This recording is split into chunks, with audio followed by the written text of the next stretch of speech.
국정농단을 일으킨 최순실 씨 구속 이후 검찰 수사가 속도를 내고 있습니다. 미르와 K스포츠재단의 설립과 모금에 관여한 안종범 전 청와대 수석과 청와대 문건 유출에 연루된 정호선 전 비서관의 구속 여부가 오늘 결정됩니다. 특별수사본부가 차려진 서울중앙지검 연결합니다. 한현희 기자. 네, 서울중앙지방검찰청입니다. 먼저 오늘 소환되는 사람이 있습니까? 네, 지금까지 확인한 바로는 최순실 씨 사건과 관련해서 소환되는 주요 피의자는 없는 것으로 파악됐습니다. 일단 구속된 최순실 씨는 오전 10시부터 이곳 서울중앙지검에 와서 조사를 받고 있습니다. 오늘은 오후 2시에 안종범 전 수석과 정호성 전 비서관의 구속 전 피의자 신문이 예정돼 있습니다. 최순실 씨 공범으로 지목된 안 전 수석과 청와대 문건 유출에 직접 관여한 것으로 지목된 정 전 비서관의 신병을 확보하는 것이 앞으로의 수사를 위해서 중요하기 때문에 오늘 수사팀은 두 사람의 구속 전 피의자 신문에 집중할 것으로 보입니다.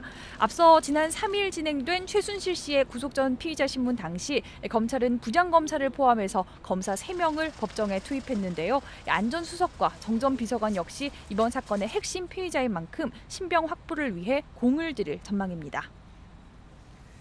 네, 두 사람에 대한 오늘 영장 실질 심사는 어떻게 진행됩니까? 네, 통상 토요일에는 처리해야 할 사건이 많지 않은 만큼 영장 전담 판사 1명이 나와서 모든 영장을 처리합니다. 때문에 두 사람은 모두 같은 법정에서 같은 판사에게 구속 여부를 판단받게 됩니다. 같은 시간대에 영장 심사 일정이 중복되는 경우 보통 한 사람의 심사가 진행되는 동안 다른 사람은 법정 밖에서 대기하게 되는데요. 재판부에서 미리 순서를 정하지는 않습니다. 보통 피의자의 도착 순서로 신문을 진행하거나 수사기관에서 순서를 사전 협의해 오는 경우가 많다고 하는데요.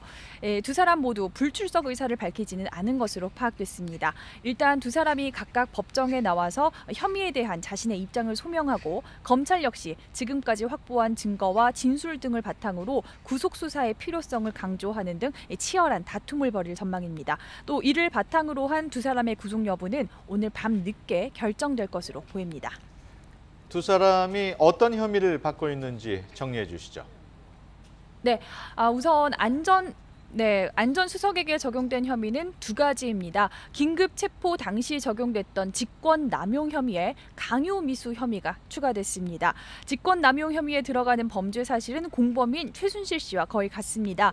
774억 원에 달하는 미르와 K스포츠재단의 모금 과정에 직무 권한을 남용해 영향력을 행사했다는 겁니다. 새로 적용된 강요 미수 혐의는 이른바 문학의 황태자로 불리는 차은택 씨와 관련이 있습니다. 앞서 차은택 씨 측근들이 포스코 계열 광고회사 포레카를 인수한 한 중소 광고업체를 강탈하려 했다는 의혹이 제기됐는데요. 검찰은 이 과정에 안 전 수석 역시 개입했다고 판단했습니다. 안 전 수석이 이 미르와 K스포츠재단의 설립과 모금에 관여한 의혹을 받고 있다면 정 전 비서관은 청와대 문건 유출 의혹과 관련한 핵심 피의자입니다. 정 전 비서관은 박근혜 정부 출범 이후 최순실 씨에게 박 대통령의 연설문을 비롯해 외교와 안보, 경제 관련 대외비 문서를 건넨 혐의를 받고 있습니다. 앞서 연설문과 각종 문서가 발견된 최순실 씨의 태블릿 PC에서 정 전 비서관의 흔적이 여러 포착됐는데요. 이 PC에 저장된 청와대 문서 파일 일부의 최종 작성자 아이디가 정 전 비서관이 오랫동안 사용해온 것으로 나타났습니다. 지금까지 서울중앙지방검찰청에서 YTN 한현입니다.